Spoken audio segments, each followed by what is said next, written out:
Hi everyone. आज की video में करेंगे HP TGT commission arts, HP JVT commission polity का मॉक टेस्ट, पॉलिटिकल साइंस का मॉक टेस्ट है। मॉक टेस्ट नंबर 1 है। एचपीआरसी के दो एग्ज़ाम जो ले रहे हैं, सीबीटी, एचपीआरसी, जेबीटी कमीशन और टीजीटी आर्ट्स के लिए। ओके, तो स्टार्ट करते हैं। फर्स्ट क्वेश्चन है, the constitution of India recognise, क्या करता है रिकोगनाइज? ओनली रिलीजियस माइनॉरिटीज़ नहीं, ओनली लिंग्विस्टिक माइनॉरिटीज़ नहीं, रिलीजियस एंड लिंग्विस्टिक माइनॉरिटीज़, धार्मिक और भाषाई। सी इसका राइट आंसर है। कॉन्स्टिट्यूशन क्या करता है? रिलीजियस और आपकी लिंग्विस्टिक, भाषा के इस पे।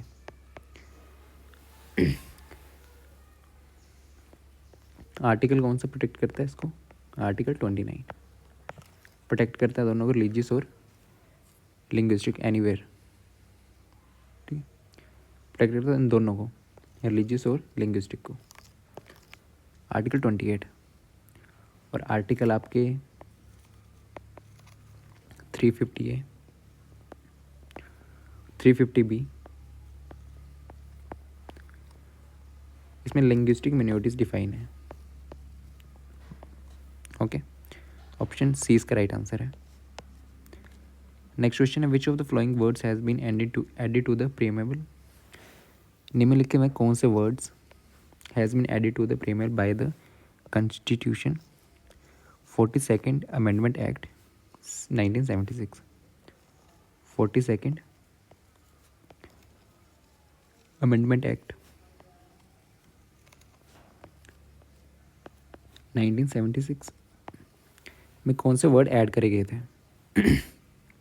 वो वर्ड ऐड करे गए थे आपके सोशलिस्ट,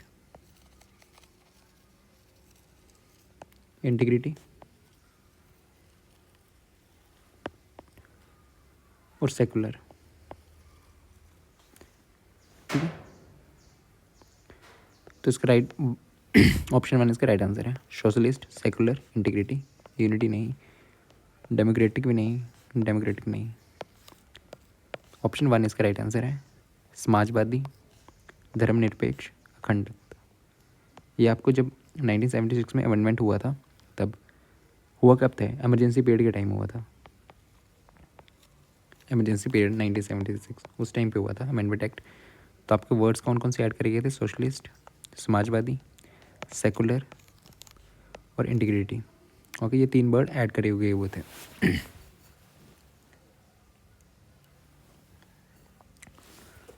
जब आपको 47 अमेंडमेंट हुई थी, 42nd। Next, no person shall be prosecuted और punished for the same offence. कोई भी बंदा, ठीक है, कोई भी इंसान जो है ना, किसी एक गुनाह के लिए एक बार क्राइम करा, उसको सजा एक बार ही मिलेगी। ठीक है, एक से ज़्यादा बार नहीं मिलेगी एक क्राइम के लिए, किसी एक ऑफेंस के लिए। Have been described in which of the following articles. ऐसा किस आर्टिकल में बताया गया? आर्टिकल 20 में आपका, आर्टिकल 20।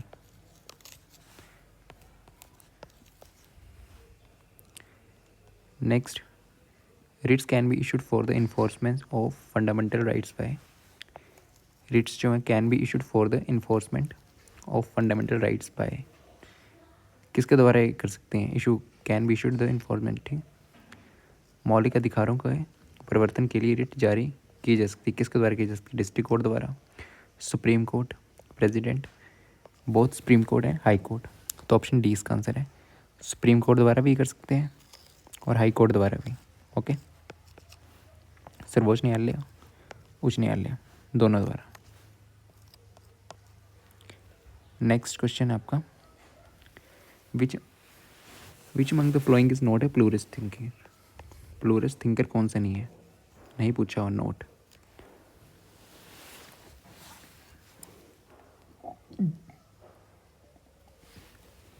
तो वहाँ पे जॉन ऑस्टिन नहीं है, ये आपका मॉनिस्ट थिंकर है, मॉनिस्ट थिंकर। तो इस क्वेश्चन का आंसर ऑप्शन नंबर बी। ये तीनों जो है प्लूरल थिंकर है, प्लूरल थिंकर। ये नहीं है, ये आपका मोनोस थिंकर है। ठीक है, निम्नलिखित में कौन से बहुलवादी विचारक नहीं है? वो आपके जॉन ऑस्टिन। नेक्स्ट है, in which of the following books Karl Marx has given the theory of alienation. कौन सी किताब में, ठीक है, निम्नलिखित में किस पुस्तक में, बुक का नाम पूछा हुआ है, कार्ल मार्क्स ने अलगाव के सिद्धांत दिया था, एलिनेशन का ये दिया था, ठीक है, थ्योरी दी हुई थी। किस में दी थी वो? The economic philosophic manuscript of 1844, ये बुक का नाम। The economic and philosophic, the economic and philosophic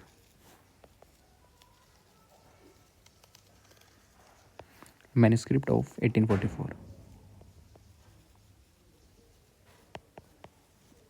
1844 ये बुक का नाम है।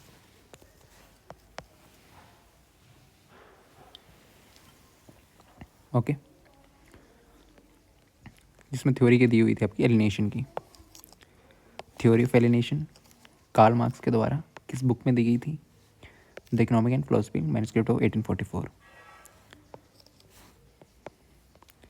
नेक्स्ट है the power of governor. Power है गवर्नर की to grant pardons etcetera, to suspend, remit और commute sentences in certain cases are given in which of the following articles. तो किस आर्टिकल में ये दी हुई है? आर्टिकल 161, आर्टिकल 161 क्या बोलता है? पार्डन करने की, to suspend, to remit, to commute. ये सब पावर किसके आर्टिकल के अंदर है? 161, आर्टिकल 161। निम्नलिखित किस अनुच्छेद के राज्यपाल को क्षमादान,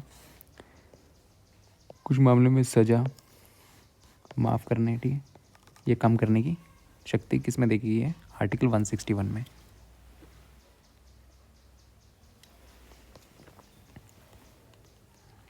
next, which of the following is correctly match. निम्नलिखित में कौन सा जो है ना सही से मैच है? तो नाजिज्म फ्रांस नहीं, नाजिज्म कहाँ है?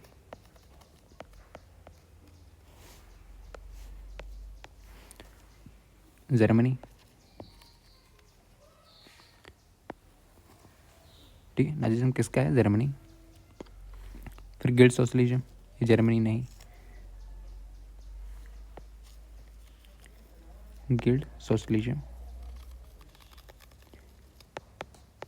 इंग्लैंड, ये भी गलत हो गया। फैसिज्म, ये Italy. World war one sorry, world war 1 के टाइम। और फेमिनिज्म, ये भी इंग्लैंड। तो करेक्टली मैच पूछा होता कौन सा सही से मैच है, वो यही मैच है, बाकी गलत मैच है। फासीबाद, इटली, ये सही है। Next, who is the author of the book. Book का नाम है the modern state, the modern state. इस बुक का ऑथर कौन है? आपके रॉबर्ट मॉरिसन, रॉबर्ट मॉरिसन।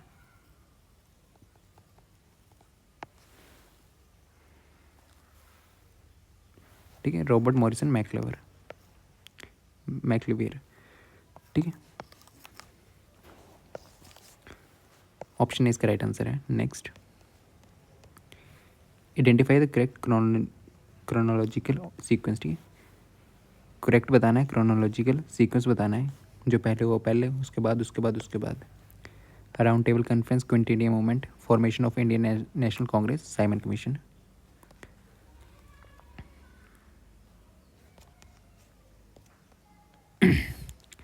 गोलमेज सम्मेलन, भारत छोड़ो आंदोलन, भारतीय राष्ट्रीय कांग्रेस की स्थापना, साइमन।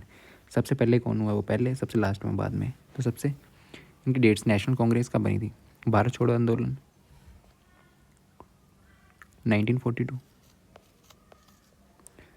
राष्ट्रीय कांग्रेस की स्थापना 1855।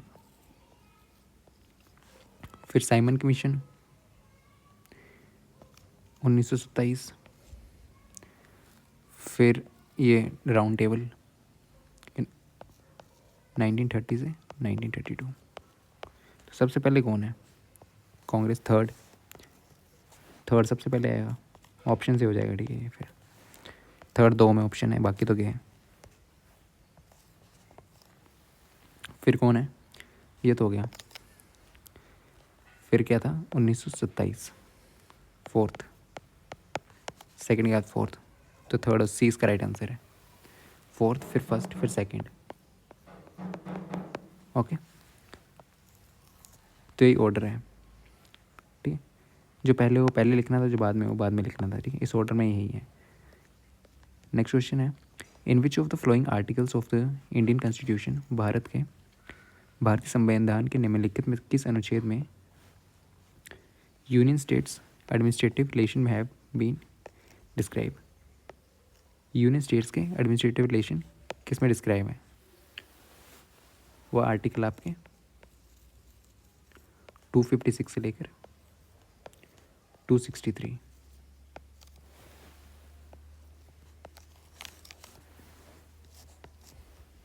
ठीक है, union state administrative relation, union state के रिलेशन,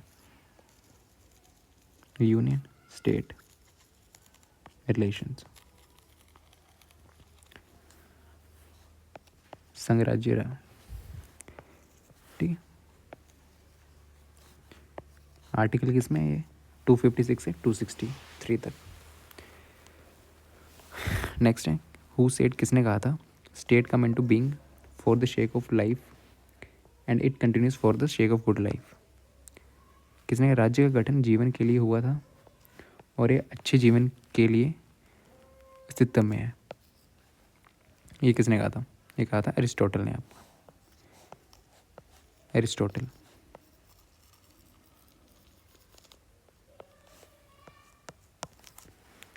नेक्स्ट क्वेश्चन, तो नेक्स्ट क्वेश्चन है आपका, the rendering of the legal doctrine of sovereignty is attributed to?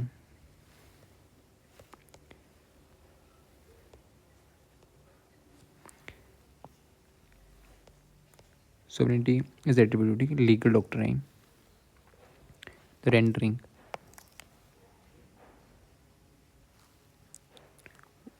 is attributed, किसको एट्रीब्यूट की गई है? वो ऑस्टिन ने, ऑस्टिन को, ठीक है। Legal doctrine of the sovereignty हुआ ऑस्टिन, एट्रीब्यूट किसको करा है? ऑस्टिन को, ठीक है।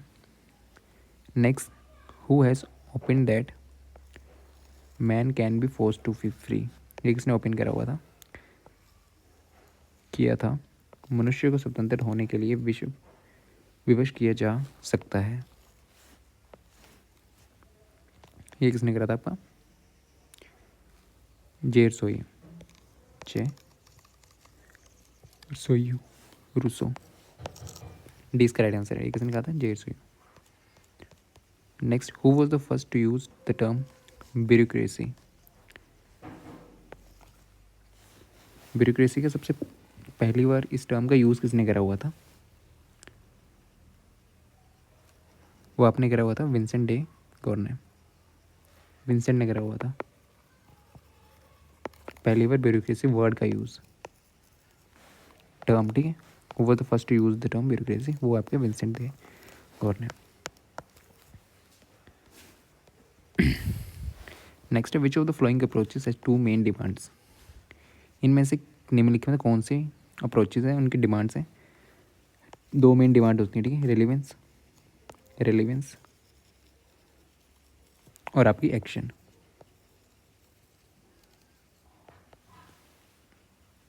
तो एक कौन सी अप्रोच है? पोस्ट बिहेवियर अप्रोच आपकी, post behaviour approach.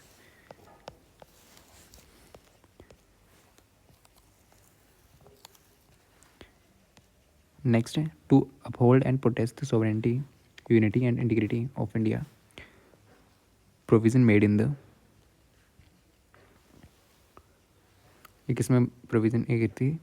To uphold and protect the sovereignty, unity and integrity. ये थी आपकी आर्टिकल नंबर 51 है, आर्टिकल 51A, जो कि क्या आपके फंडामेंटल ड्यूटीज़ हैं।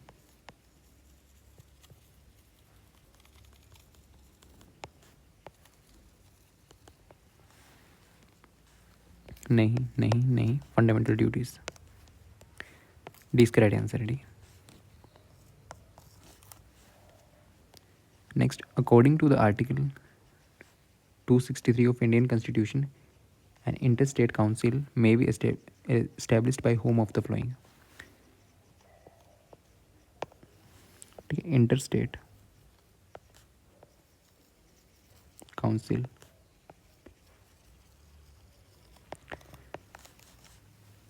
आर्टिकल 263 इंडियन कॉन्स्टिट्यूशन का किसके द्वारा ये इस्टेब्लिश की जा सकती है? वो आपका president. Okay, interstate council establish किसके द्वारा की जा सकती है? आपके राष्ट्रपति के द्वारा। अंतर्राज्य परिषद आर्टिकल 263 के अनुसार स्थापना की जा सकती है वो राष्ट्रपति। नेक्स्ट है which of the following is not A characteristic of sovereignty. इनमें से कौन सा करेक्टर नहीं है? एब्सोल्यूटनेस है, यूनिवर्सलिटी है, इनअलाइनेबिलिटी है, डिविजिबिलिटी नहीं है। तो ऑप्शन डी इसका राइट आंसर है, नहीं पूछा हुआ था। ये तीनों करेक्टर्स हैं आपके, करेक्टरिस्टिक के, सॉवरेनिटी के। ठीक, निरपेक्षता ये भी, ये नहीं है विभाज्यता। ठीक, थैंक यू।